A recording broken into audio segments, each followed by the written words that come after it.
Так, ну что ж, сегодня, я так полагаю, будем делать пончик в блендере.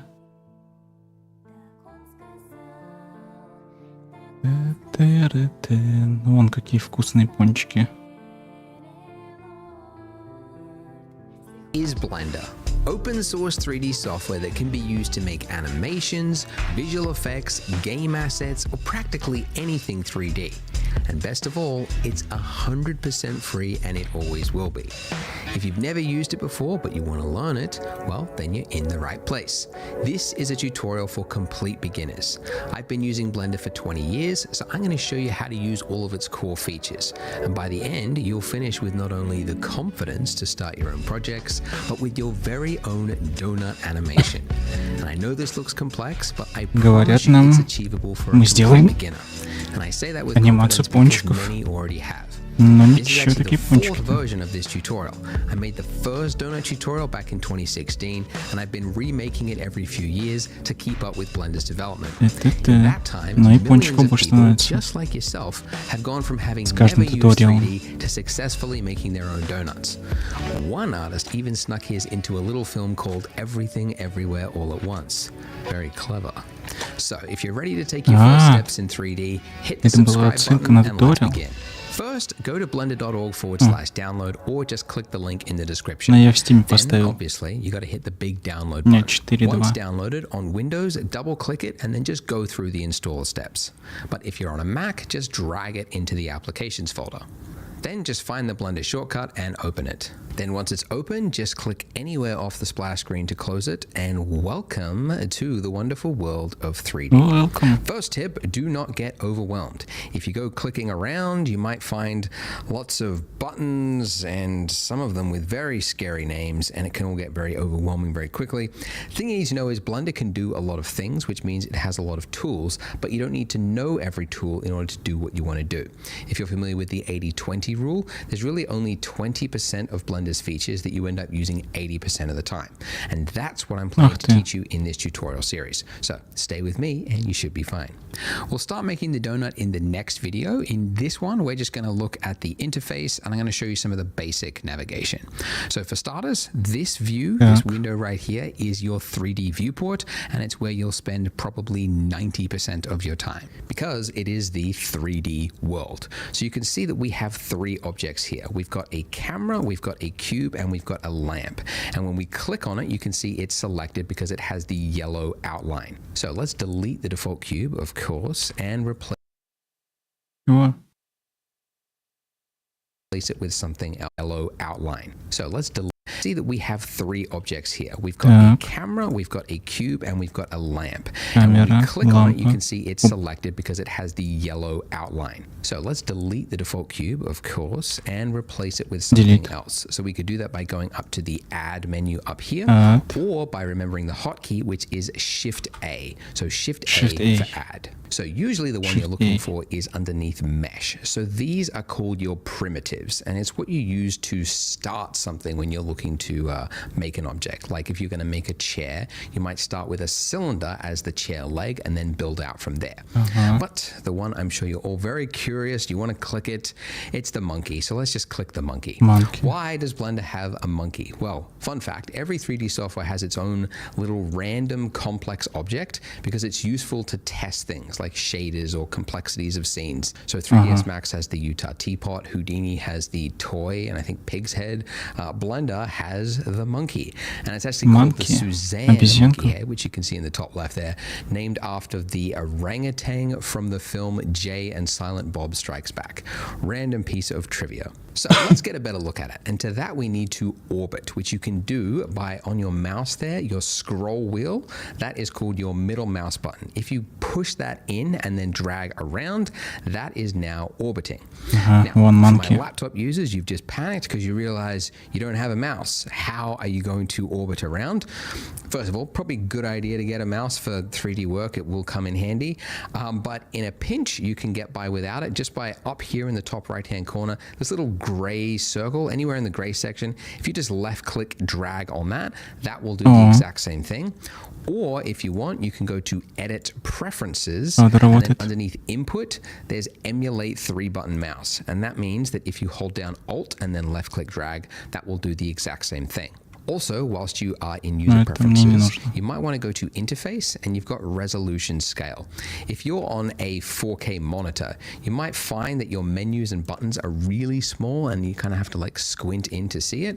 So personally, I like to keep my 4K monitor around about 1.5, but since this is a tutorial, I'll make it nice and big so you can see what I'm doing. Okay, so that's orbiting around with the middle mouse button. If we want to zoom in, we can do that just by scrolling in and out.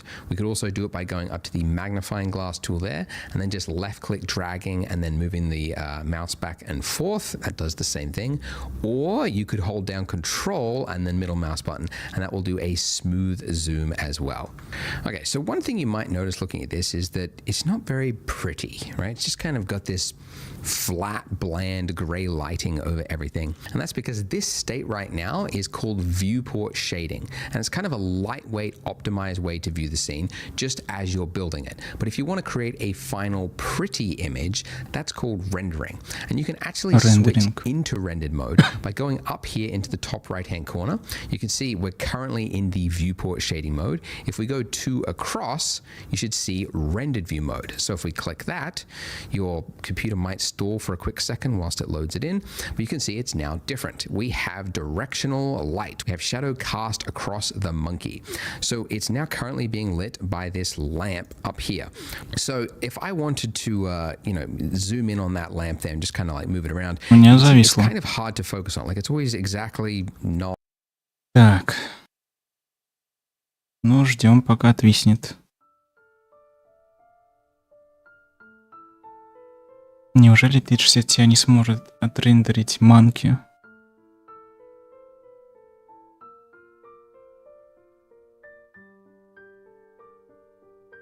Опа.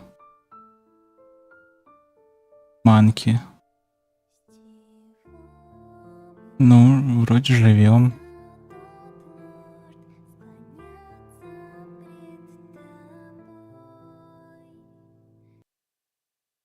Ладно.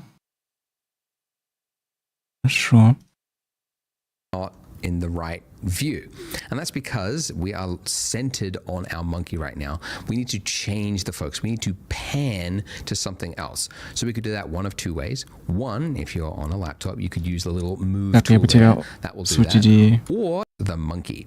So it's now currently being lit by this lamp up here.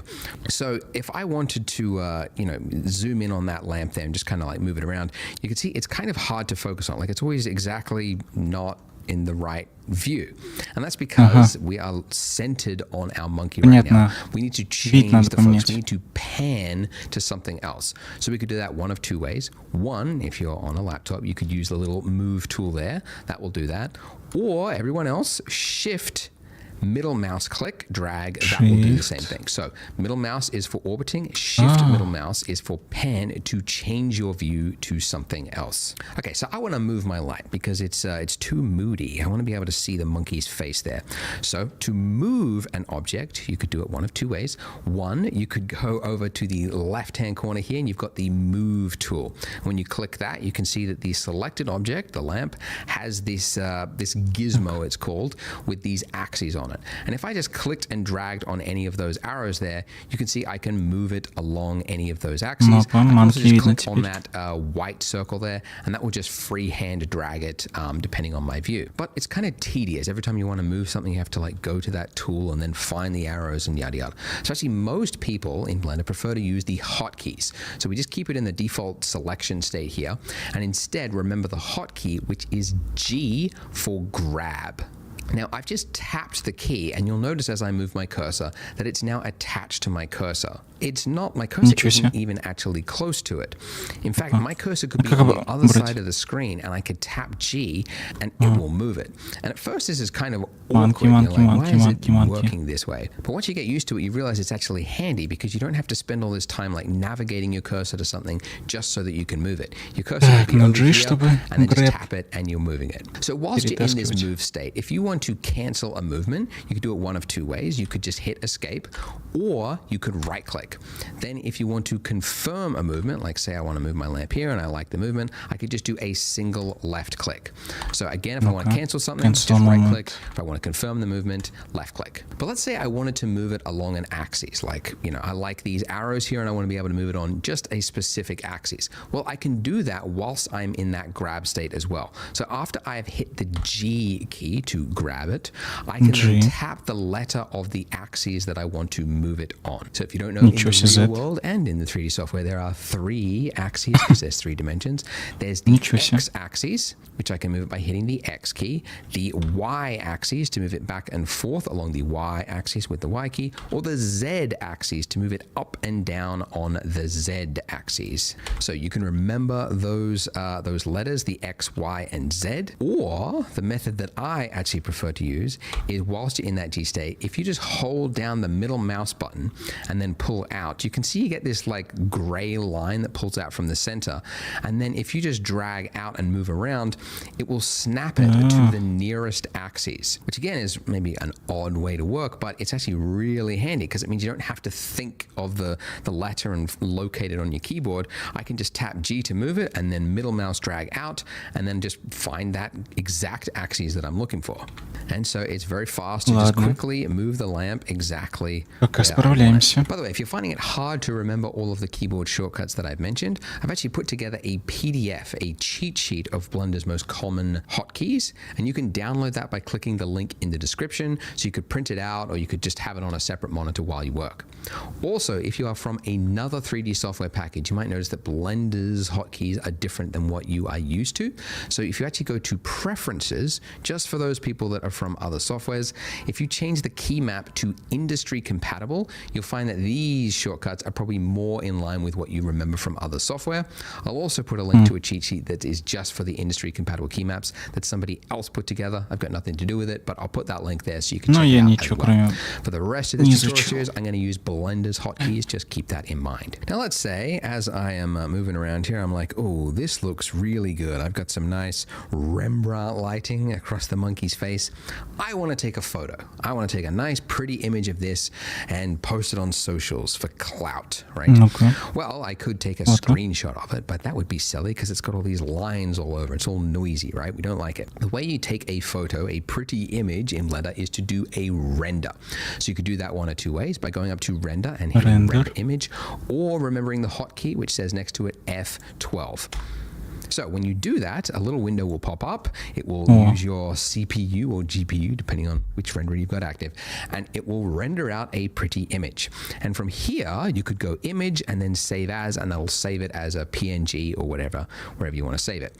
But you might notice looking at this, that this is actually a different view than what we have here, right? So here I've got a nice view of the monkey's face, but there is a different view. And the reason for that is when you do a render, it's not rendering from the view that you're looking at currently. It's always going to render from the point of view of the camera.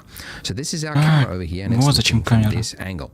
And we can actually look through the camera by just clicking the little camera icon there, or by remembering the hotkey, which is number pad 0. So how do we move the camera? Well, Blender's a little awkward, maybe a little different to other software packages, but you're supposed to like hit G to move it, and then like middle mouse to zoom in and out. And then if you want to like move it along an axis, I guess G and then X.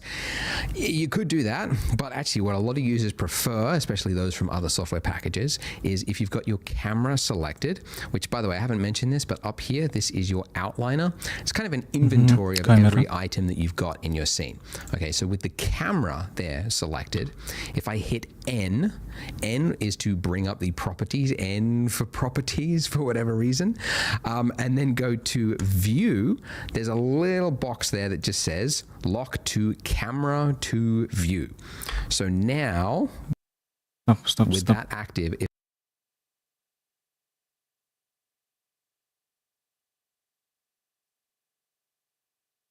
I just camera to bring with what is in. So, or can I point render? It's not rendering from the view as a PNG or whatever, wherever you want to save it. But you might notice looking at this that this is actually a different view than what we have here, right? So here I've got a nice view of the monkey's face, but there is a different view. And the reason for that is when you do a render, it's not rendering from the view that you're looking at currently. It's always going to render from the point of view of the camera. So this is our camera